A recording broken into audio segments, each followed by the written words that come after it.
मैं आ गई हूँ वापस एक नई वीडियो के साथ। तो आज मुझे अचानक अपनी मम्मी के घर क्यों जाना पड़ा, अपने सारे घर के काम छोड़ के, और मैं जल्दी-जल्दी निकल गई अपने घर जाने के लिए। तो और मैं आज जा भी ऑटो से ही रही हूँ क्योंकि इब्राहिम जो है उसको कार में सफोकेशन होती है। तो मुझे ऑटो उसके लिए अभी बेस्ट लगता है। लास्ट 2-3 बार से तो मैं ऑटो से ही जाती हूँ। कार में वो वॉमिट वगैरह कर देता है और वो बहुत सफोकेशन होती है। वेदर भी जैसे अगर मिक्स वेदर होगा, जैसे थोड़ी सी धूप है और थोड़ा सा छाँव है कहीं पे, तो उसको फिर उस वेदर में प्रॉब्लम होती है। और यहाँ मैं अपने घर पहुँच चुकी हूँ। ऑटो से उतर के पार्किंग तरफ जाने लगी, मुझे अचानक याद आया कि मैं अपना बैग ही ऑटो में भूल गई हूँ। फिर मैं जल्दी से वापस आई, मैंने अपना बैग लिया, वो तो पास में ही था, खैर मिल गया। तो आगे देखिए इब्राहिम कैसे आगे-आगे चल रहे हैं। इनको अपनी नानी के घर का रास्ता अच्छी तरह से याद हो चुका है और ये कहीं नहीं जाती, सीधा अपने फ्लोर पे जाते हैं और जो गेट है उसको नॉक करेंगे। बच्चे इतने खुश हो जाते हैं ना यहाँ आके अपनी नानी के घर, कि बस अभी देखिएगा आप लोग कि ये किस तरह खेलेंगे और किस तरह इनकी खुशी ना ये अपनी बयान ही नहीं कर पाते अपनी नानी के घर आके। ये मेरी मम्मी का बहुत ही प्यारा सा घर है जिसे वो बहुत ही साफ़ सुथरा रखती हैं। लेकिन जब मेरे बच्चे और यहाँ जब मेरे बच्चे आते हैं ना, तो वो इतना सामान फैलाते हैं, इतना, मतलब जितना भी उन्होंने साफ़ रखा होता है ना घर को, वो उतना ही और घर को गंदा कर देते हैं। ये देखिए, यहाँ इन्होंने आते के साथ ही शरारतें शुरू कर दी और इन्होंने क्या नहीं किया। यहाँ इनकी नानी ने रूह अफ़ज़ा बना के दिया है बच्चों के लिए, मेरे लिए। मम्मी के घर आने के बाद ना मेरी ऐश होती है, मतलब मुझे कुछ नहीं करना पड़ता। वैसे मैं कभी-कभार करती भी हूँ काम, क्योंकि मैं ऑलरेडी इतनी थकी हुई होती हूँ जब मैं अपने घर से आती हूँ। तो यहाँ आने के बाद ना मैं 1-2 दिन कुछ नहीं करती। और यहाँ मम्मी हमारे लिए फ्रूट्स काट रही हैं, बच्चों के लिए भी, मेरे लिए भी। हम लोग ये खाएँगे अब बैठ के आराम से। तो यहाँ आने के बाद ना ऐसा होता है मुझे कि मेरे ना पहले खाने को लेके बहुत नखरे थे कि मैं ये नहीं खाऊँगी, मैं वो नहीं खाऊँगी, शादी से पहले। और जैसे ही मेरी शादी हुई, शादी के कुछ टाइम बाद मेरे सारे नखरे ख़त्म हो गए। मुझे जब ऐसा होता था शादी के बाद, काफ़ी बार ऐसा हुआ है क्योंकि खाना मैं ही बनाती हूँ हमेशा से, कि कई बार मुझे भूख लग रही है और मुझे खाना ही नहीं है, मैं खुद बनाऊँगी तो मुझे मिलेगा। और काफ़ी बार ऐसा हुआ है कि मुझे ना बस खाली चटनी ही मिल जाए, बस कोई बना के दे दे, जैसे प्रेगनेंसी के टाइम। तो अब क्या है, अब जब भी मैं अपनी मम्मी के घर आती हूँ ना, तो मेरे कोई नखरे नहीं होते।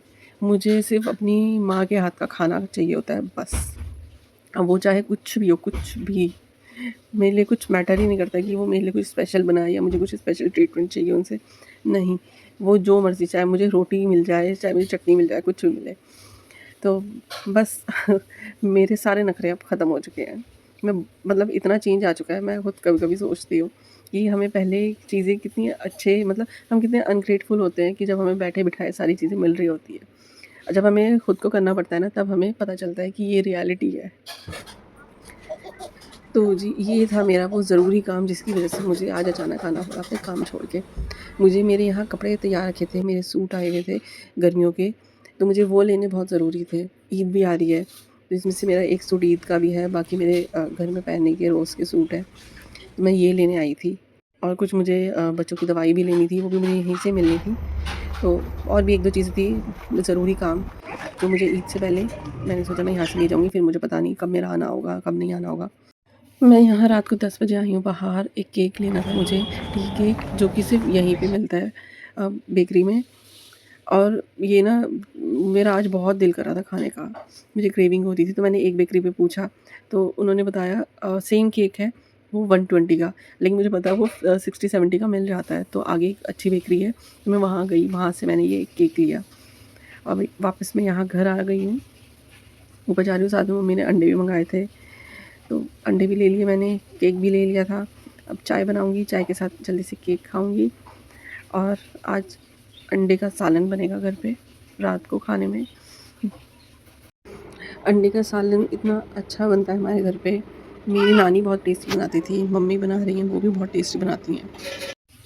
मम्मी ना मेरी खाना इतना अच्छा बनाती हैं, उन्होंने दोपहर जब मैं आई थी तब उन्होंने कढ़ी चावल बनाए थे, वो इतने टेस्टी थे कि मैं क्या ही बताऊँ। अगर मैं अपनी मम्मी की उनकी रेसिपीज़ मुझे ना शेयर करनी चाहिए लोगों के साथ, क्योंकि वो बहुत ही टेस्टी और बहुत ही अच्छा खाना बनाती हैं। यहाँ मैं अपने लिए चाय बना रही हूँ केक लेके आई थी और यहाँ मैं मुरब्बा आया हुआ रखा था आंवले का, वो भी चेक करी थी कौन लाया है, कहाँ से आया। तो ये आंवले का मुरब्बा है। और यहाँ मेरी चाय भी तैयार हो चुकी है, बस जल्दी से अब चाय पीऊँगी केक के साथ। और ये बच्चों के लिए थोड़ा सा नाश्ते का सामान निकाला मैंने।